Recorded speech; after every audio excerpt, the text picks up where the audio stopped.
All right, Niall, what's in your notes today? Well, Robbie, another day, another ramping up of Donald Trump's federal takeover of the District of Columbia.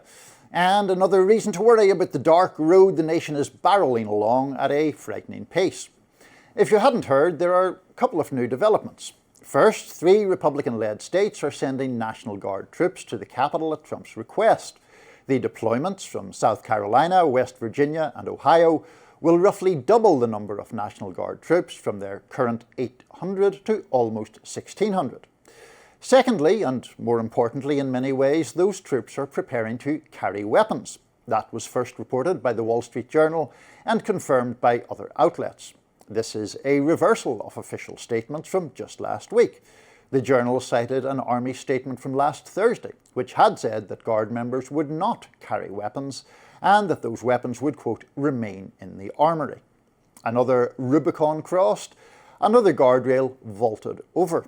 As is often the case, Trump's transgressions, moving day by day and inch by inch away from vital norms in American society, need to be appreciated for what they are. Contrary to the protestations of the MAGA movement, the problem in relation to Trump is not overreaction from liberals, it's underreaction to the real dangers he poses to American democracy and pluralism and civil society. Here's what we had before last week.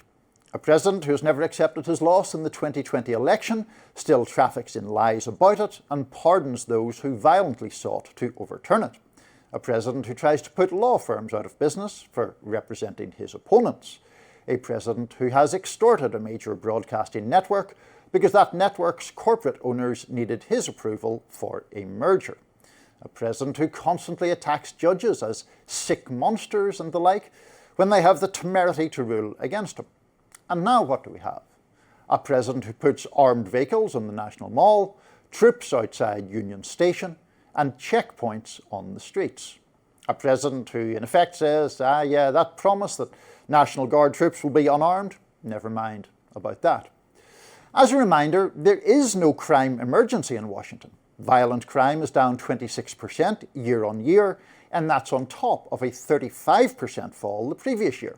Here's DC Mayor Muriel Bowser last week. This year, crime isn't just down from 2023, it's also down from 2019, before the pandemic, and we're at a 30-year violent crime low. But here's the crucial point. The fact that there is no need for Trump's actions doesn't mean there's no point to them. There's a very clear point as an exercise in raw power and as a conscious and sinister lowering of the bar for troops to be deployed on the streets against American citizens. Because if troop deployments can be justified here and now on the basis of presidential whim and a non-existent so-called emergency, they can be justified for other reasons in other places. Trump himself has said as much. Here he is at the White House 1 week ago today. We have other cities that are very bad. New York has a problem.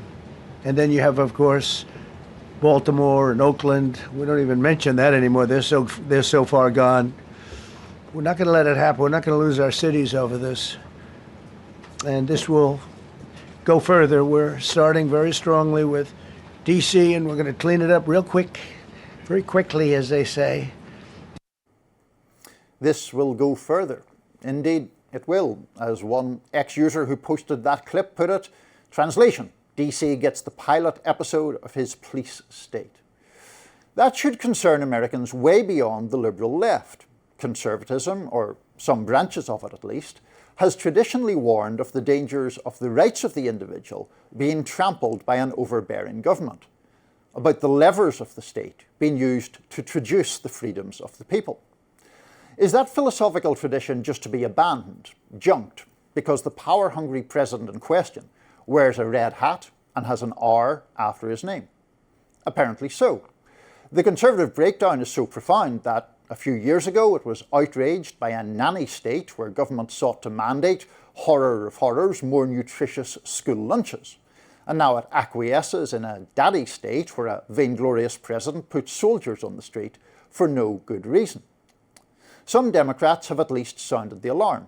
Here's Congresswoman Pramila Jayapal on MSNBC a few days ago. And so this is not at all about crime. Let's not be fooled about that. This is an authoritarian power grab. That is what it is. And Donald Trump is using all of the things that are supposed to be in benefit of the American people instead to cement his sole power over a number of very important parts of our democracy. In a broader sense, the alarms about creeping authoritarianism are being sounded by people who know what they're talking about. Here's New York Times columnist M. Gessen, who lived and worked in Russia during part of Vladimir Putin's rule and ended up getting convicted in absentia on trumped-up charges. If we find ourselves in a country where the first thing that comes to mind when we think about the president is, oh, but he's got all those people behind him, the military, the National Guard, police forces, this giant ICE force, then the very way that we think about the presidency is going to have changed. We are in a country that is changing. It's changing fast, and I would argue it's changing darkly and for the worse. And not nearly enough people are shouting, stop. So I tried to couch that in terms that would appeal to your libertarian instincts, Robbie, because surely you must have at least some qualms about a president acting in this way because of the way it does infringe on basic liberties. Certainly. I don't like spending a lot of money on any government service, be it excess policing or anything else. But where I come down on this, I agree that some corrective is necessary to Trump's language that crime is so out of control here. But crime has come down since 2023. That's a good thing. Still, the baseline rate of violence in D.C. is too high. It's the 11th most violent. It's not the most violent city on earth. It's not a post-apocalyptic dystopia, but it's also not, I would say, an idyllic paradise where there's nothing wrong. It's the 11th most violent city in the country. It's the city where the federal government has more responsibility over its management. Some of the disorder in our city is on federal property that is supposed to be managed by the federal government. Now, is redirecting National Guard troops from other areas of the country to D.C. and having them have a presence around our monuments or in Georgetown a good use of those resources? I would argue probably not. What the city really, but I would say that the city needs more policing. Muriel Bowser's perspective herself is that we have hundreds fewer cops than we should have for our level of crime. These cops we need homicide detectives that are looking into where most of the violence is, which is in Anacostia, on the other side of the river. I don't know that that's where the National Guard's troops have been. We need a crime lab that can process ballistics evidence. We've had the evidence law lab offline. We need a criminal justice system that works. Prosecutors don't bring cases because they know they're not going to be able to get evidence and the cases aren't going to go anywhere. So I would still say there's a lot wrong. And I don't want to, I think the American people don't believe, even I think many of the people who live in D.C. don't believe you when you say it's all, not that you're saying it's all fine. I know you aren't saying that, but there is some danger in this city that's not just a vibe. Yeah, but it's, if you say rightly that putting troops on the National Mall or whatever doesn't seem to be directed at crime, doesn't that then suggest that there is a different purpose for it? Either a performative purpose or a purpose that is simply about displaying presidential power. I mean, you mentioned 11th most dangerous city in the country. You wouldn't want federal troops put in the other 10 cities, presumably, or would? No, but D.C. is partly managed by the federal government, and so there seems to be a greater justification for it here versus other places. And then it would depend what they were doing. I think if there's widespread rioting and looting going on in some city, then it would be all right to send in the troops. Right, but there's not here. This is the point, right? There's no emergency here. Yes, but here is already under the federal purview, so it makes some sense. Depending on what they're doing, I don't know what they're doing is going to be tailored to our crime problem, but we've had an issue of gangs of young people attacking in broad daylight all over the city. It is happening. It happened to an ex-Doge staffer, which is, the actual motivation. Like, that was a real incident. I know one-off incidents shouldn't reflect our entire policies, but it's whatever it takes, I would like to bring crime in this city down, and I don't want to assemble some kind of fascist army for the president, but I don't know that that's what's going on. I was going to say, whatever it takes is a very dangerous thing to get into. In any event, the leaders of several European allies are coming to Washington today. Some say to babysit the discussions between Presidents Trump and Zelensky.